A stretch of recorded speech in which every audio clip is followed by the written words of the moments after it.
It's so hot today. So hot that I have to have the window open.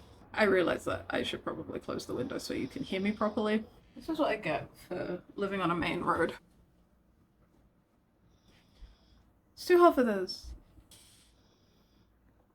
I don't want to. Hello my friends and welcome back for another lesson. It is a tarot lesson this time. I wanted to cover something that could be tied in with all of the shadow work and self-development lessons that I've been doing this year, and I thought that this would be the perfect topic. We're going to look at some card combinations that you might get when you are the problem in the situation. I am also so sorry if you can hear Snoopy in the background. He is snoring his little heart out. So, I have my Rider-Waite deck and the will to teach. Let's do this. The first combination I want to talk about is when you get judgment matched with another card. This generally means that you're being too quick to judge the other person or people in a situation. If you're judging someone and you don't have all of the information available to make a good judgment, then you might find that this is combined with the moon or the reversed Three of Pentacles. Both of these cards relate to not having all of the facts. If you're refusing to listen to reason when it comes to your judgment, then this can even be combined with the reversed Queen of Swords. Though this might also mean that the other person is refusing to defend themselves or give the correct information for you to make a clear judgment. It depends on the spread. Always look to the wider context when you're reading people. If you're being too harsh with your judgment, you might get something like the 5 or the 7 of Wands. Or even the 10 of Swords if you're making some kind of relationship-ending decision. Whereas if you're being too lenient with your decision-making, you might get something like the reverse Knight of Swords or the Fool. This shows that you're being a little naive or too nice. Okay, let's move on to the 10 of Wands.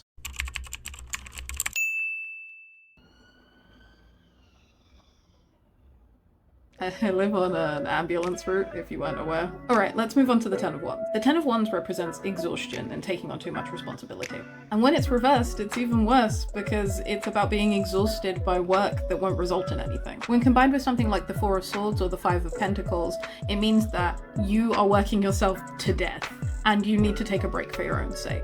Bonus points if you get something like the reverse 6 of Swords, which suggests that you're working too hard at something that isn't even going to benefit you, something completely unsustainable, and that you're setting yourself up for even more problems later. The phrase, if you don't make time for your health now, you'll be forced to make time for illness later, comes to mind. When this card's combined with something like the Empress or the Emperor, or even one of the court cards, it suggests that you're trying too hard to be something that you're not, and that in doing so, you're affecting your ability to do anything effectively. The last combo that I want to talk about with the 10 of Wands is when it's combined with a 2 of any suit. Specifically because this suggests that you have the option to do something else that's easier, but you are actively making the decision to make it harder for yourself. Don't make things harder for yourself. If you're me, you have gotten this combination enough times to know that it is not worth it. Let's move on. Quick hydration break because it's very hot here. I had to take a phone call. I'll make sure I'm back in frame. Okay, we'll move on. The reversal of the 8 of Pentacles is a fun one because it suggests that you're not doing the groundwork necessary to make the rest of your efforts easier. We don't cut corners in this house. We do our warm-ups.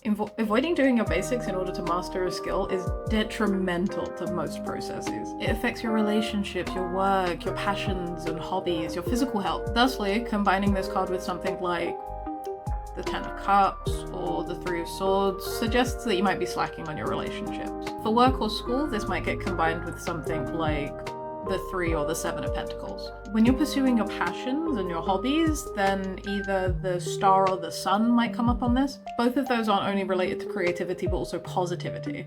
Seeing the 8 of Pentacles specifically come up with the 2 of Pentacles or maybe the 2 of Swords, it can indicate that you're not dedicating enough time to developing those base skills. Yeah. One of these 2 cards along with the Chariot can also say that this is the crux of why you aren't succeeding. Alright, let's move on a little bit down to the nitty-gritty. The reversal of the Magician gives us the opposite of manifestation, so it blocks our ability to create. And in general, the cards that we see in combination with this will give us an indication of what is being blocked and possibly why that's happening. For instance, when this card is combined with something like the Devil, it suggests that we might have some toxic behaviors or relationships that are getting in the way of us being able to think bigger than ourselves. This will be even more clear if that's followed up with a Court card. Yeah, that's for sure a person in your life that's bringing you down. Cards like the 5 or the 10 of Wands will indicate that there's just too much stress in your life, and that stress is blocking your ability to create. For the 5 of Wands, that's conflict between you and other people, and for the 10 of Wands, it's just overwork and too much responsibility. For a more existential look, the Magician combined with something like the 9 of Cups or maybe the 4 of Cups can represent being blocked by the future or the past in a way that you haven't gotten over yet. So the 9 of Cups might suggest you getting fixated on a goal or only that path, or only a specific path to that goal, and being unable to see around it. And the 4 of Cups suggests being blocked by the idea of what could have been, regretting past actions, things like that. Okay, let's talk about Justice. Justice is the more nuanced of all of these cards, because it can be either upright or reversed, depending on the situation. Justice is one of the more literal cards in your deck in the sense that it represents justice served. But justice is so varied across situations, cultures, systems. It's surprising what justice can manifest as. For instance, a combination of Justice and the Hierophant might suggest a more traditional style of justice, but that may also mean that you are actively being punished for breaking the status quo. In a sense, this combination demonstrates that sometimes the old ways can be good and we shouldn't disregard them just because they're an older way of doing things. But if we take this same reading and reverse justice, then we end up with a situation that you are being actively persecuted in, simply for being different in an environment that doesn't accommodate for that. When it's reversed in this situation, it proves that you are the problem, but only in that you are in the wrong position. You need to get out of that situation. See what I'm saying about how it's very nuanced? Since we've got this reversed, let's talk about its reversal. When combined with something like Justice or maybe the 7 of Swords, it suggests that we're being too quick to pass judgment on someone, and maybe that we're treating them too harshly. Sometimes this can be the other way around, where someone else is treating us poorly, and usually that would be represented by a Court card or a signifier card for the said person. Okay, let's flip Justice back around for a second. When we combine it with something like the 5 of Wands or the reversed 6 of Wands, this can suggest that just because we are factually correct doesn't make us morally right. Situations like this can also be represented by the Devil or Strength, depending on the situation. The context is definitely key when it comes to justice. Okay, saving the best until last, we're going to talk about the 8 of Swords, because this is the one card that basically just says you need to get your head out of your ass. The 8 of Swords shows us that just because we feel like our hands are tied, just because we feel restricted, doesn't mean we actually are, and that we can actually get out of the situation that we're in very easily. Combining it with something like the 5 or the 6 of Pentacles can suggest that all we need to do to get out of the situation is just ask for help. Some combinations might be something to do with quitting something or starting something new. The Devil and the Star come to mind here. You might also see something like Temperance or the 2 of Pentacles if you're just lacking balance in your life, and that's the reason that you're in a funk. Refusing to accept help or refusing to compromise will generally manifest itself as either the 5 of Swords or the 7 of Wands. Even the Chariot in some cases, where the Chariot represents your personal power and ability. When this energy is doubled down on though, you might see it represented as being the 8 of Swords and the Hanged Man. Together, these denote complete apathy, and very specifically learned helplessness.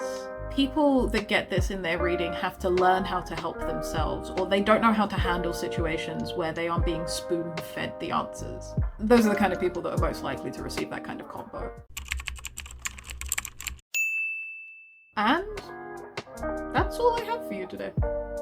In this video, at least. I hope this could help you along on your tarot journey. I certainly enjoyed showing you all of these combinations. If you have any questions or suggestions for other lessons, videos that you'd like me to make, then please leave them in the comments below. You know, I always love to hear from you. I'd also like to say thank you to my patrons for supporting and checking my work. If you would also like to become a patron, the link is in the description. I do lessons like this, weekly readings for the collective. We have a book club, that's fun. Price starts from just $2 a month, so consider coming and joining us. Click all of the buttons, follow all of the platforms, and I hope to see you again soon. Stay blessed, my friend.